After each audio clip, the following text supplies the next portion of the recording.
Rifleman Jaswant Singh Rawat का जन्म 19 अगस्त 1941 को उत्तराखंड के पौड़ी गढ़वाल जिले के बरियो गांव में हुआ था।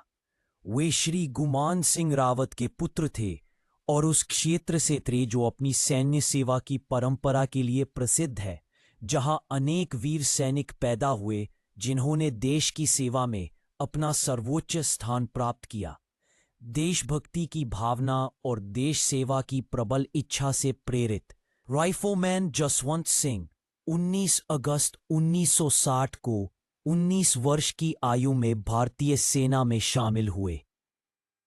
उन्हें 4 गढ़वाल राइफल्स में शामिल किया गया, जो अत्यंत सम्मानित गढ़वाल राइफल्स रेजिमेंट की एक बटालियन है, जो अनेक सैन्य अभियानों में अपनी वीरता और विशिष्ट सेवा के लिए जानी जाती है।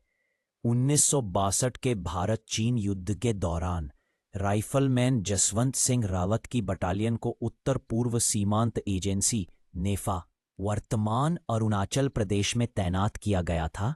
उनकी यूनिट को तवांग सेक्टर में रणनीतिक रूप से महत्वपूर्ण नूरानांग के निकट एक महत्वपूर्ण स्थान की रक्षा का कार्य सौंपा गया था।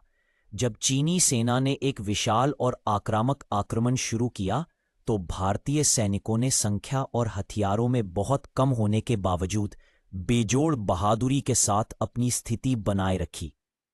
जब स्थिति गंभीर हो गई और भारतीय सेना को और अधिक हताहतों से बचने के लिए पीछे हटने का आदेश दिया गया, तो राइफलमैन जसवंत सिंह रावत ने एक महत्वपूर्ण निर्णय लिया।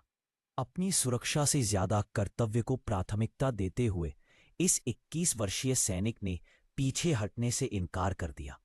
अपनी जमीन पर डटे रहने के दृढ़ निश्चय के साथ उन्होंने अकेले ही दुश्मन से लड़ने का संकल्प लिया। 2 स्थानीय मोनपा लड़कियों सेला और नूरा की सहायता से उन्होंने बहादुरी से बचाव किया और चीनी सेना का 3 दिनों तक आश्चर्यजनक रूप से डटकर सामना किया।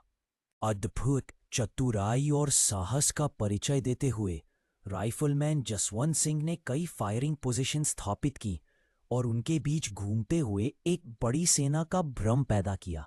इस रणनीतिक चाल ने चीनी सैनिकों को भ्रमित कर दिया और उनकी प्रगति को धीमा कर दिया, जिससे भारतीय सेना के लिए कीमती समय मिल गया। सीमित संसाधनों और बढ़ते दबाव के बावजूद उन्होंने दुश्मन से मुठभेड़ जारी रखी और कई चीनी सैनिकों को मार गिराया। अंततः चीनी सेना ने उनकी पोजीशन का पता लगा लिया और उन्हें घेर लिया।